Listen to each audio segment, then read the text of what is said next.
एक लड़की का विवाह हो जाता है। उसका नाम रेशमा होता है। ससुराल में उसके साथ सास, बड़ी सास, पति, ससुर और बड़े ससुर रहते थे। वह जैसे ही घर आई तो उसने देखा कि आए दिन उसकी सास, उसकी बड़ी सास यानी कि दादी सास का हर बात पर तिरस्कार करती थी, उनको भला बुरा कहती थी। यह बात रेशमा को अच्छी नहीं लगी, क्योंकि उसे अच्छा नहीं लगता था जब उसकी दादी सास को उसकी सास भला बुरा कहती थी। उसने सोचा, अगर मैं ऐसे कहूँगी माँ जी से तो उनको लगेगा कल की छोकरी मुझे ज्ञान देगी। इसीलिए रेशमा ने सोचा कि मैं कुछ इस तरह से माँ यानी कि सासू माँ को बात कहूँ कि उनको समझ में भी आ जाए और वह मेरी बात भी मान ले। रेशमा रोज अपनी दादी सास के पास जाकर बैठ जाती थी और उनसे बातें करती थी।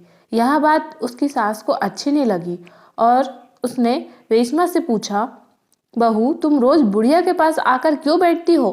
तो रेशमा ने जवाब दिया, माँ मेरे पापा ने मुझसे कहा था कि तू घर में जो भी बड़ा हो उसके पास जाकर बैठना और वहाँ के रीति रिवाज सीखना।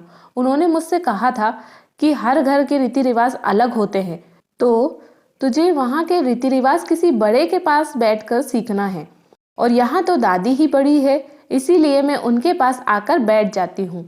यह बात सुनकर सासू माँ गुस्सा होकर पूछने लगी, क्या कहा इस बुढ़िया ने तुझसे?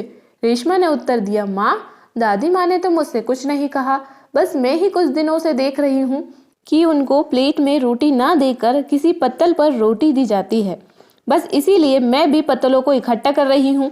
सासू माँ आश्चर्यचकित होकर बोली, क्या तू मुझे भी ऐसे ही देगी?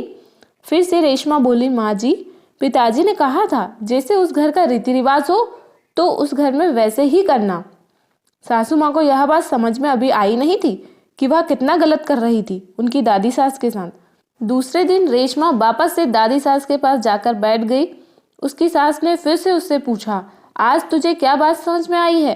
तो फिर से रेशमा ने जवाब दिया, माँ जी आज मैंने यहाँ दूसरा रिवाज सीखा है कि जो भी घर में बड़ा होता है वह फटे पुराने कपड़े पहनता है, तो मैं भी मेरे जो भी पुराने कपड़े हैं उन्हें संभाल कर रख दूंगी ताकि आगे चलकर वह काम आए।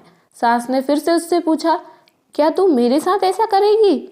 मुझे तेरे पुराने कपड़े पहनाएगी? रेशमा ने जवाब दिया, माँ इस घर में यही तो रीति रिवाज है ना, दादी भी तो आपके पुराने कपड़े पहनती है, इसीलिए मैंने यह कहा।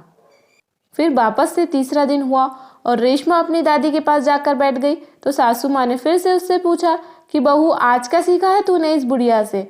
तो फिर से रेशमा ने जवाब दिया, माँ जी इस घर में बड़े बूढ़े लोगों की इज्जत नहीं होती है, उनको इज्जत से नहीं बोलते हैं। हो सकता है इस घर में यही रीति रिवाज हो। धीरे धीरे मैं भी यह सीख रही हूँ कि जैसे जैसे कोई बूढ़ा होता जाता है उसे हम कुछ भी कह सकते हैं, कुछ भी भला बुरा कह सकते हैं, वह गलत नहीं होता। माँ जी यही अपने घर का रिवाज होगा। यह बात सुनकर रेशमा की सास को समझ आ गया। उसने बिना बोले दादी सास की बेडशीट और उनका पूरा कमरा अच्छे से साफ सुथरा कर दिया, उनके लिए नए कपड़े ला दिए और अच्छे से प्लेट में खाना देने लगी और उन्हें भला बुरा कहना भी छोड़ दिया। उसने सोचा, आज मैं जैसा इनके साथ कर रही हूँ वैसा ही कल मेरी बहू मेरे साथ करेगी। इस तरह रेशमा की समझदारी से सास को समझ आ गया और वह दादी सास को भी अच्छे से रखने लगी। दोस्तों आप मुझे कमेंट में ज़रूर बताइएगा कि आपको इस कहानी से क्या सीख मिलती है और आपकी क्या राय है। मिलते हैं नेक्स्ट वीडियो में। अगर वीडियो पसंद आया हो तो वीडियो को लाइक ज़रूर कीजिएगा और मेरे चैनल को सब्सक्राइब करना बिल्कुल मत भूलिएगा। मिलते हैं नेक्स्ट वीडियो में। वीडियो देखने के लिए आपका बहुत बहुत धन्यवाद।